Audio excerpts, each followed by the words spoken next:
It wouldn't be long before I would start my small project for the Grumpy Village. That wasn't the actual name of their home, but I didn't know what their village was called.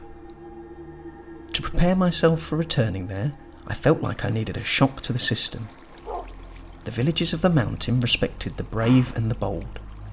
That spark was somewhere inside me, and what I was about to do could ignite it. This was something that had been tempting me for a while now, but from Nellie's shivering vibrations, I knew she wasn't on board. Two-Bone would follow me anywhere, and I had to tell him to stay. Mustering all the patience he had, he did. Mustering all the courage I had, I jumped.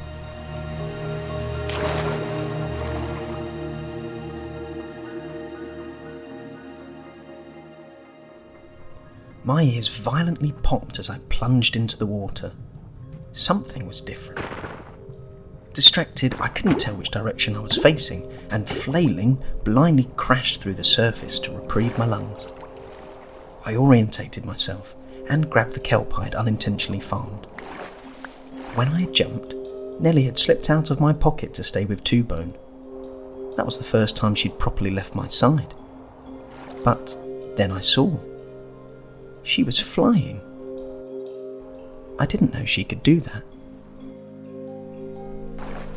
I found a low ledge to haul myself onto underneath my home.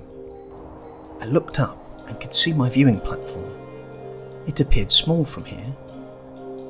As I scaled up the cliff, I considered the challenge that potential thieves would have from this approach.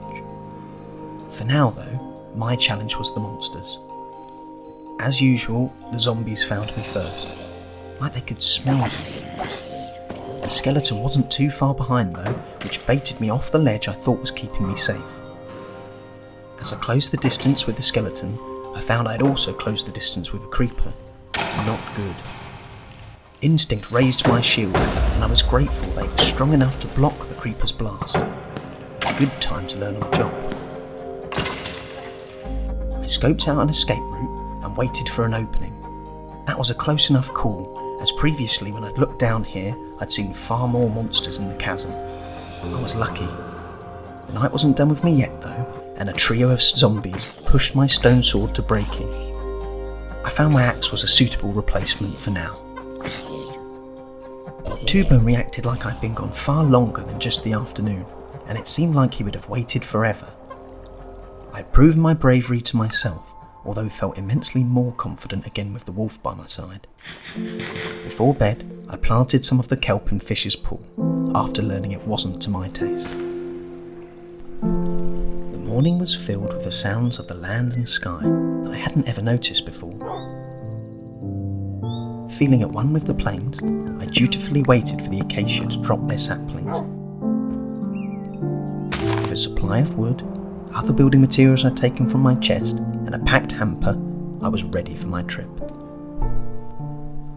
When I arrived back at the Grumpy Village, I was greeted with the usual disparaging look and grunt, but ignored them and got to work like I had promised. It was clear that these people naturally held a grudge. Their willingness to engage with me, despite my previous rude attitude, betrayed a resilience that implied they were used to being disappointed. I wasn't from here, and knew next to nothing about the communities that inhabited these lands, or their relations with each other. All the more reason to show a propensity to be helpful and useful. By obstructing the flowing water with cobblestone, I had managed to at least dry up the puddle that had flooded half the village, but soon had to stop as my exhausted back pleaded for relief, and I took my breather near where some of the villagers had gathered. They never showed hostility, they mainly just ignored me. I asked if the two weaponsmiths were twins. They denied it, offended by my presumptions. No, they were triplets. Likely coming across more desperate than I intended to, I showed admiration with the combined skill the three of them had. But I had presumed again. The armoursmith was their cousin. No, their other brother was Fergus. After continuing my run of inadvertently insulting the locals, I refrained from casually suggesting if the cobblestone dam was acceptable, and instead got to replacing it with something more in keeping with the village's aesthetic. Nellie knew the recipe to mimic the way the villagers had fashioned the bark of the acacia trees into corners. As my hands touched the crafting table, Nellie's pages glowed, and her magic distorted my vision, tracing the perfect way to craft things I would otherwise have no idea how to make. What Nellie couldn't help with was the designing and building, which I fussed over. What direction should I place this grain of bark? Hopeless. I wasn't allowed to stay the night, so each day I travelled the short distance back and forth from home. Despite being such a short distance, I placed a waypoint to stop me getting disorientated in the night, and would later add a second one to stop me falling into the gorge. In the end, it was the day that proved more dangerous for me, as I encountered a skeleton armoured in enchanted golden armour that protected it from the sun. I thought I'd chased him off, but once again I had been outsmarted by a skeleton.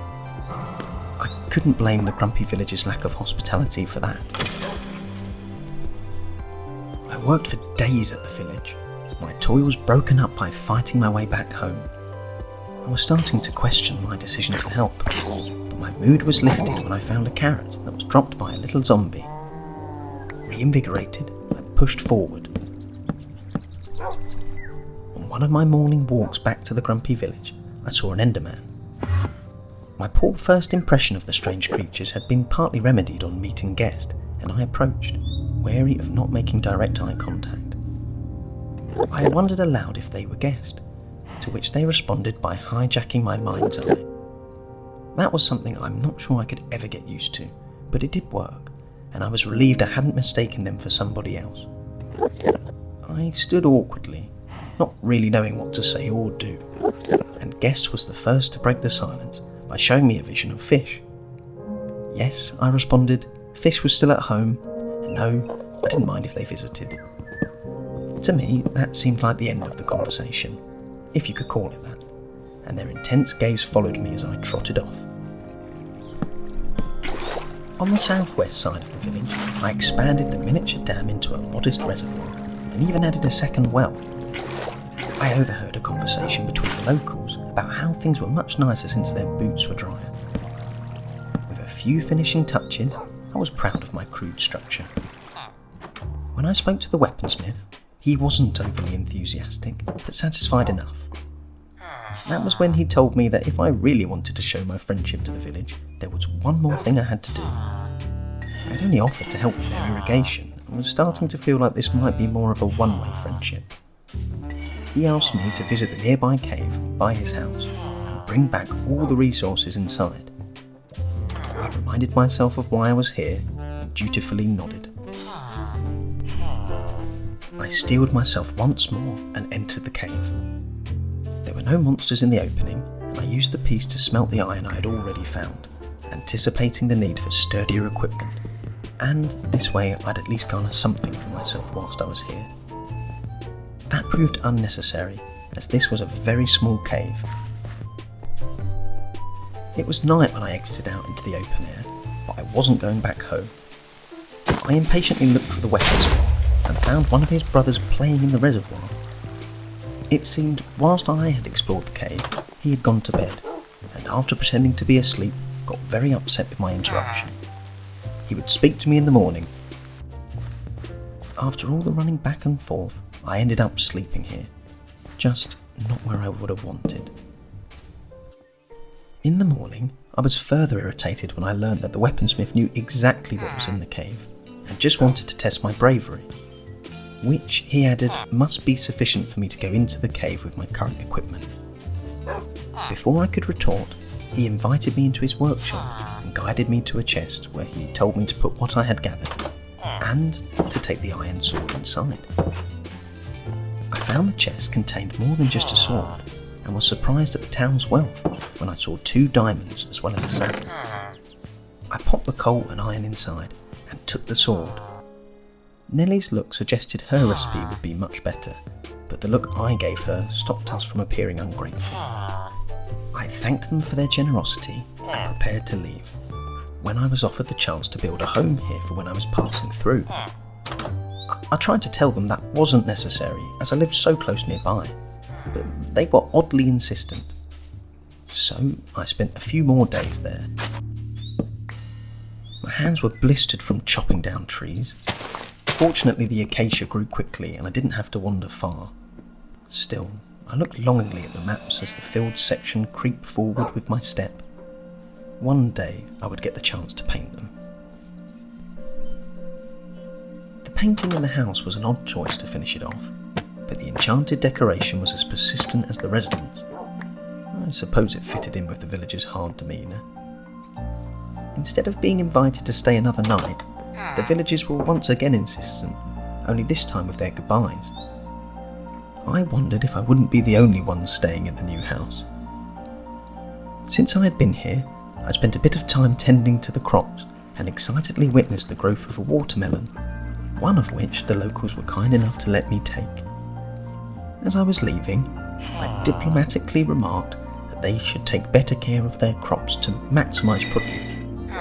And they not so diplomatically said I should take better care of my wolf. Feed him zombie flesh, he'll like that. The villagers really seem to hate zombies, but they were right. I now realise that the people here could easily take my small insults on the chin, inadvertently or otherwise. And I had achieved what I came here for.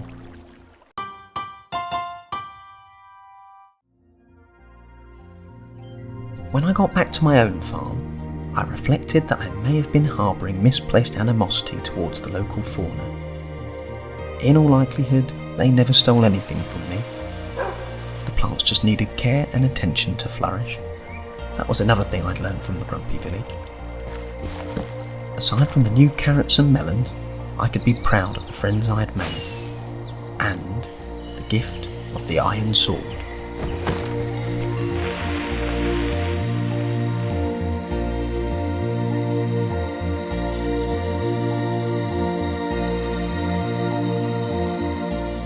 So I installed a couple of mods for this one, nothing that affects gameplay, just the sound, and there's also the replay mod which I started using, which I was having a lot of fun with. I mean, essentially just seeing through Nellie's eyes. So yeah, thank you to the suggestion in the comments for that one, as well as trying out Gloomy Brightness, which I think is better, but anyway. Yeah, thank you all for watching and I hope you all enjoyed.